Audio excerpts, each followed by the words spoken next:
to Splatter and Sip in Hope Sound.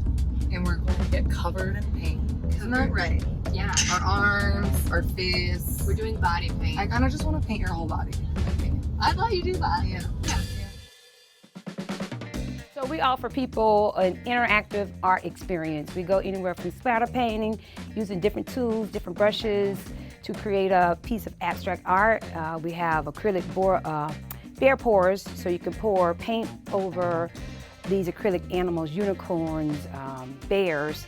We offer rug tufting classes, and that's for our audience 12 and older. So you come and create a rug, take it home, highlight it in your house, enjoy it forever.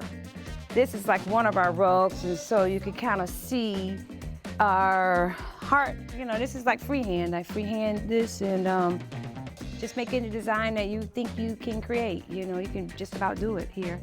Now we are introducing body art classes, which is one of my biggest faves for couples, individuals to come in, express yourself, paint each other, have fun, and vibe with us. We give you stencils, you can freehand, I guide you, I teach you, but just let it flow, let it come out of you, enjoy, relax, smile, laugh, you know, just create with us. So what you do is you take them and you apply them to your body. Yes. Oh, so you apply them to your body, and what you do is, where did you say? Who said clean your hearts? And what you're gonna do, you're going to. Cool. Fun. And then you're gonna take your paint. And you are going to. I have a bunch of brushes for everybody. That's so neat. So what you're gonna do is. Yes, you don't need a ton. You don't need a ton, and you come through. We're not afraid of color around here. Oh, wow. Look at my butterfly and then my stars. South Florida. Ooh. Daily. So many people want to find a way to explore, to have a way to express themselves, their partner, individual. We know this paint makes you come alive, you know, especially when you're under the black lights.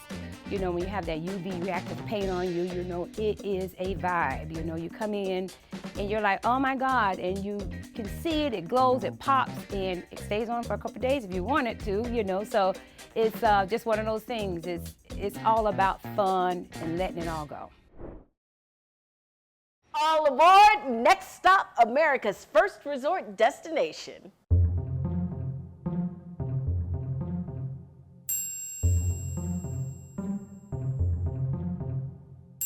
Joining me now is local historian and author Rick Rose, who is here to tell us all about how Palm Beach became America's first resort destination. Thank you so much for being with us, Rick. You're very welcome. Okay, go ahead and tell us all about it. The floor is yours. I will do the best I can. Palm Beach lays claim to the title as being the first resort destination because it was the first purpose-built resort destination. So it all started when this was a wilderness and it was game hunting, and there was a small lodge here, not much going on here in the 1880s.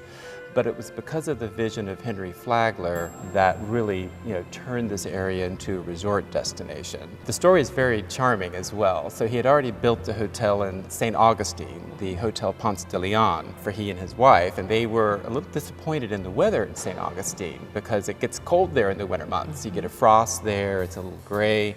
That was the warmest place that you could get to in the United States at that time with the train, was Jacksonville, and you made your way to St. Augustine.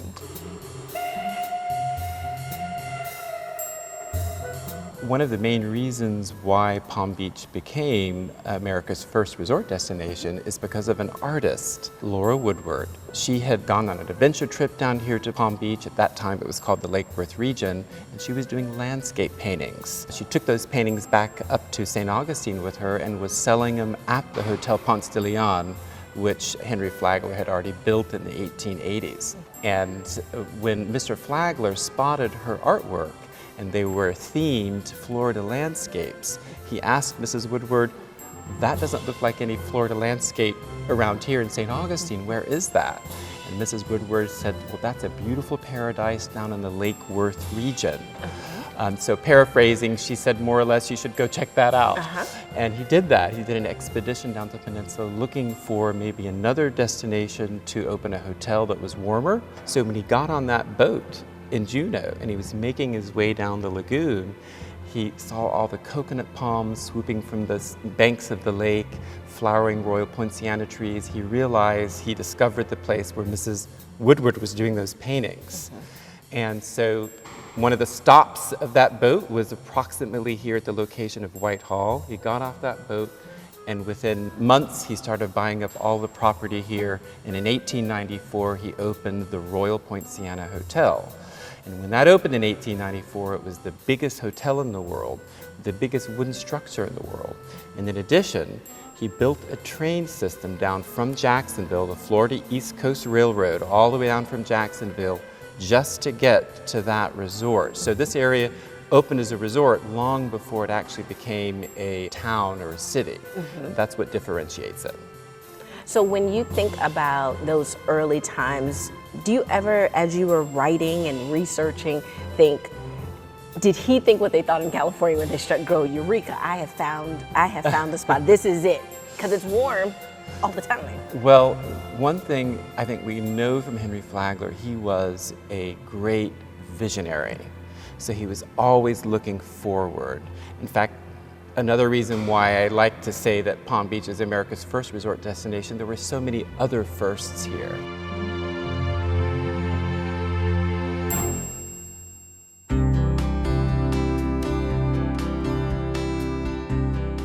To get in a train in New York in January and then go down to Jacksonville, change trains, and get off in Palm Beach in January, where we have this weather like today, that was extraordinarily exotic. So it's akin to Mr. Musk opening a hotel on a satellite and providing a rocket to go back and forth.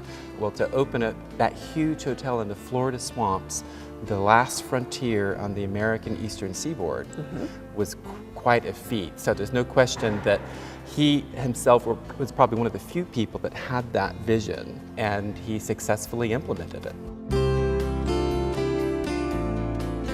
In the modern era, we think of a resort as something that is fully kind of inclusive. It offers lots of different amenities, a golf course, tennis courts, bathing, everything imaginable. And in that sense, that's where Palm Beach stands out among other seaside resort towns, because it was really the first that had a lot of those amenities. The oldest golf course in the state of Florida is the old course of the Breakers Hotel, which was designed during the era of Henry Flagler, I believe in 1896 approximately. It's the oldest golf course in the state of Florida, 20 years before the state of New Jersey even had a golf course. In the 1880s, when they applied for the first post office, they wanted to call this Palm City because of all of the coconut palms here. Many people don't realize they're not indigenous to the local area here. What had happened in 1878, a ship was traveling from Havana to Cadiz, Spain, called the Providencia.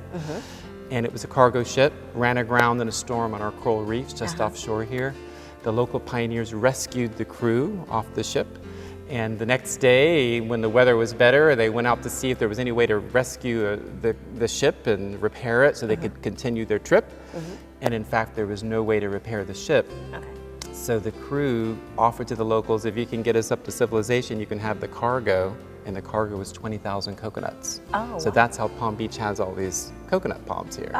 They landed on the Providencia. The locals planted them here as a type of crop. When they applied for the first post office in the 1880s, they got a card back from the US government, Postal Service, denied, because there was already a Palm City post office to the north.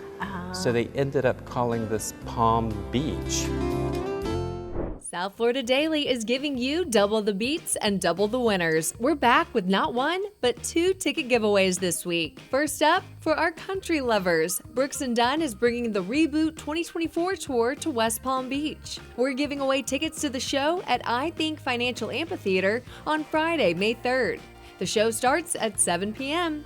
Just head to the South Florida Daily Instagram page and look for the giveaway post to learn how you can enter for your chance to win. Next, a ticket giveaway for the Palm Beach's favorite waterfront music festival. Sunfest returns to downtown West Palm May 3rd through 5th. We're giving away pairs of one-day passes to the Saturday shows. Don't miss out on big names like Cole Swindell, Young Gravy, Elle King, and The Revivalist. Go to @SouthFLDaily on Instagram to learn how you can enter for your chance to win tickets to both of these amazing events. Good luck, and we'll see you at the shows this spring. The South Florida Daily set is sponsored by El Dorado Furniture.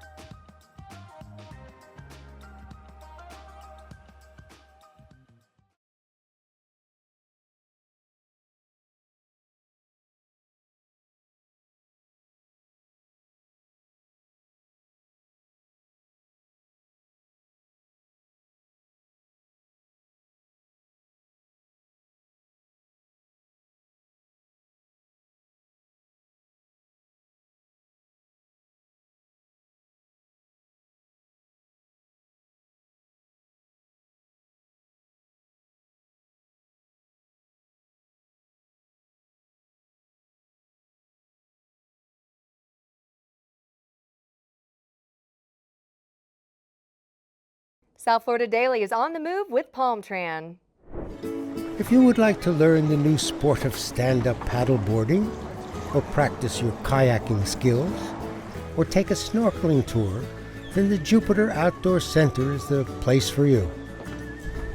The nearby clear waters are home to manatees, dolphins, and sea turtles. You might also find nesting pelicans, great blue herons, and osprey. In addition, you can visit a number of historic sites, including the Jupiter Inlet Lighthouse and the Du Bois Pioneer Home, which is built on an ancient Native American shell mound. And if you venture a little further inland, you may come into the natural habitat of my film crew. And if you do, it is important to remember not to feed them, because if you do feed them, they're going to want a nap.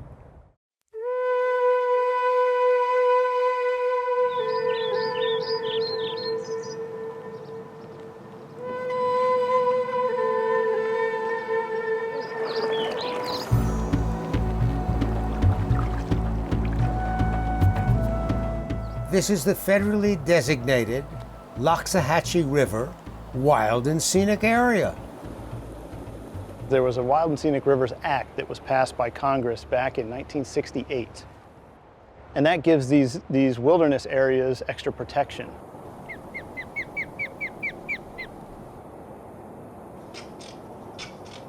The best place to start if you want to experience the wild and scenic portion is Palm Beach County's Riverbend Park. When you come down here and you're in a canoe, when you're in a kayak, you're going to be paddling next to ancient cypress trees. They're covering the river almost the whole way. It winds between these big cypress knees. And these river systems are so important because of the habitat that they provide. There are so many rare species that use these areas. Just really, really amazing experience being able to be here.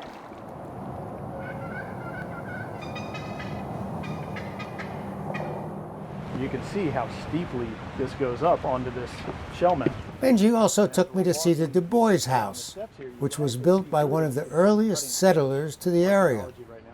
And it was built on a shell mound. So a shell mound is kind of an architectural formation that the Native Americans here in Florida would build, and the higher ups in the group, in the tribe, would be on top of the shell mound. The village would be around the outside of the shell mound. So we're up on the mound. Right. But it was much higher in those days. So not a whole lot higher, it was just much bigger. It spanned a lot greater distance. How far did it go? It went behind us another probably 200 yards. And so the only part that is left is where the homestead here is of the Du Bois house. They actually excavated 2/3 of the mound to use as fill to build a city that's a little further south of here, Lake Park. So here you can see why we know that this mound is made of oysters. And so what these are pottery shards, and these potentially about 2,000 years old. I'll take these, we have our archaeologist here. I'll hand these over to him, and he'll catalog these as surface finds, and they'll study these and find out as much as they can about these shards of pottery. Benji also brought along a group of ancient artifacts from the area. What they had a lot of was shark's teeth. You see the hole that is drilled right in the center of this shark's tooth. So that signifies that it could have been used in a variety of ways. It could have been used as jewelry, but it also was used in weaponry. This would be used in place of a point, so as an arrowhead. This is a piece of a large native shell, probably a large queen conch, and you can see some modification here on the end. And so this would be held and used as a scraping tool, a shaping tool, probably a carving tool to create dugout canoes. These are vertebrae, and they're vertebrae from about a 20-foot long hammerhead shark. It shows that the Native Americans here, the Yegas, were hunting very large game. But the real significance is this was not found on the top of the mound. And so this is some of the very early representation of communal eating.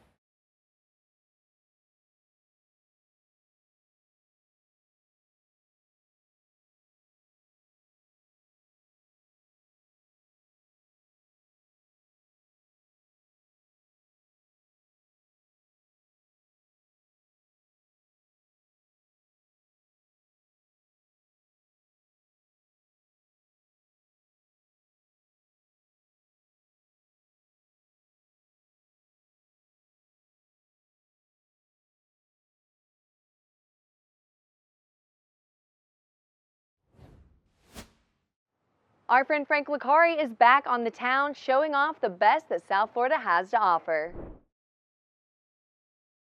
Yvette Norwood Tiger is the founder of the Palm Beach International Jazz Festival, where she brings in highly acclaimed artists to celebrate their love of jazz.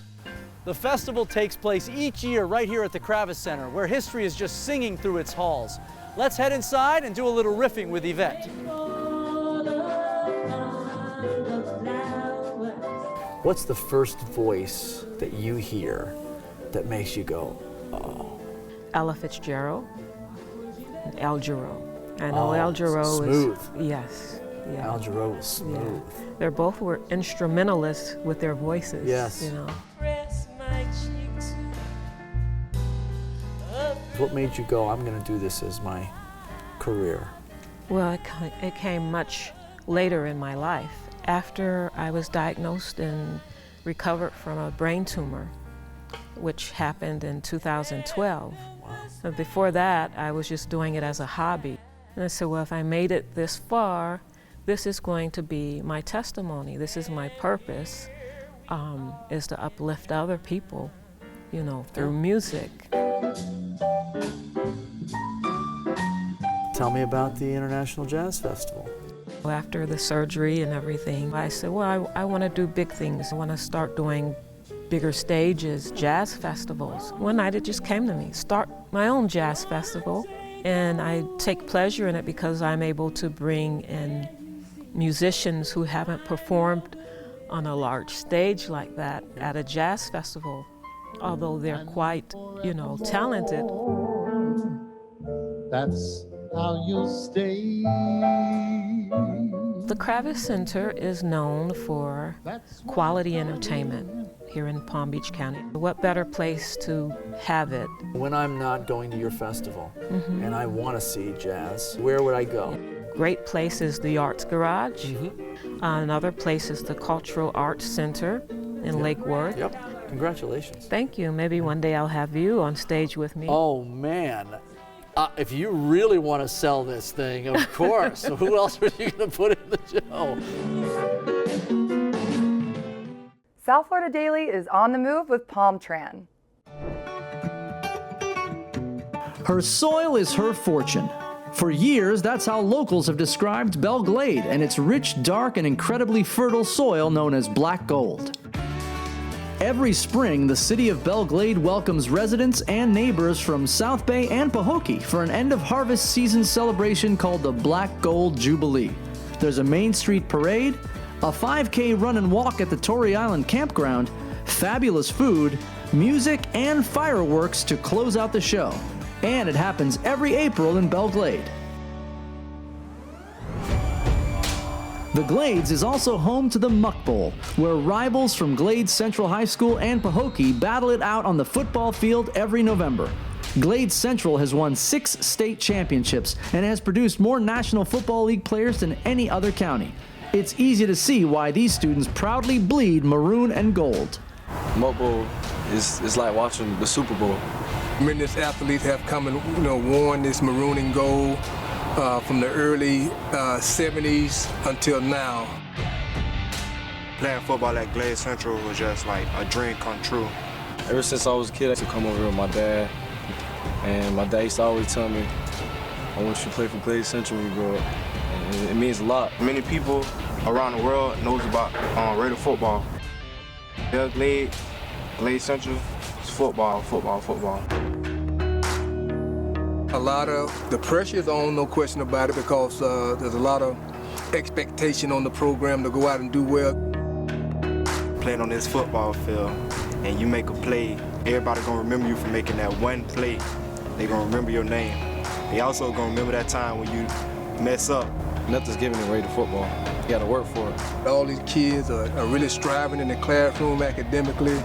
On average, pretty much everybody up here have a 2.5 or better GPA. Everybody here been playing football since a younger age, so they know what it takes to be like a hard worker. They all say that, football is the way out. Not just as a saying, but they do understand that education is the key.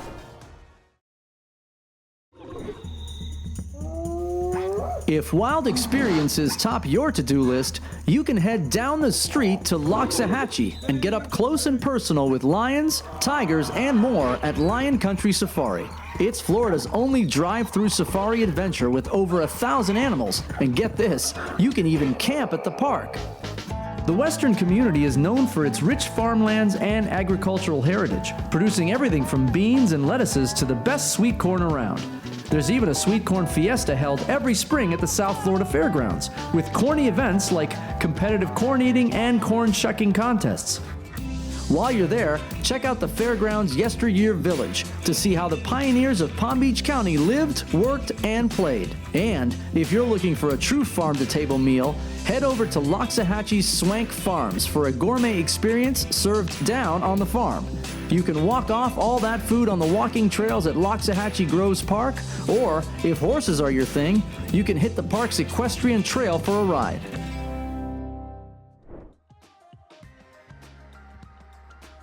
Like these stories? Check us out on social at South FL Daily on Facebook and Instagram. That's where we post those great giveaways and behind-the-scenes footage. Don't miss out. Time for your weekend rundown. Fun events happening in our backyard over the next few days. Dance All Day Fest is happening at the Square in West Palm Beach this weekend. The free outdoor festival is Saturday, April 27th from 10 a.m. to 3 p.m. It includes community dance classes, performances by local dance artists, art activities, and more. The event is hosted by Natural Movers Foundation. Learn more at naturalmovers.org. Experience the Delray Green Market this Saturday. The open-air farmers market is on the front lawn of the Cornell Art Museum at Old School Square. You'll find more than 50 vendors featuring local produce, eggs, artisan baked goods, flowers, plants, and so much more. The Green Market runs from 9 a.m. to 2 p.m.